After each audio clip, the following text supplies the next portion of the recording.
જય માતાજી ખેડૂત મિત્રો. તો આજે આપણે જામફળીમાં કલમ કરવાની છે, તો આપણે શીખીશું. તો આપણે ગુટી કલમ કરવાના છીએ. તો એક નાજુક ડાળી લેવાની, નકર એક મોટી ડાળી હોય તો એ ડાળી ચાલશે. એની ઉપરની રીંગ એટલે કે એની ઉપરની છાલ હટાવી દેવાની અને એના પર એલોવેરા હોય ને તો એલોવેરા લગાવી દેવું.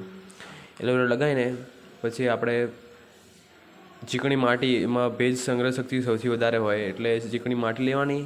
ચીકણી માટીને એક પોલિથીનની થેલી ઉપર રાખીને એના પર જે આપણે જે છાલ હટાવી હતી ને એના પર લગાવી દેવાની.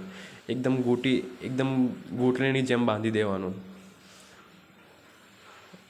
અને આ તમે જોઈ શકો છો, તૈયાર થઈ ગઈ ગૂટી કલમ જામફળીમાં.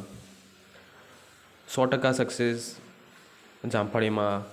અને એક મહિના પછી જો તમને બીજા વિડીયોમાં બતાવીશું કે આમાં મૂળ એકદમ બહાર આવી ગયા, મૂળ ફૂટી ગયા છે અને એકદમ મસ્ત વિકાસ થઈ છે.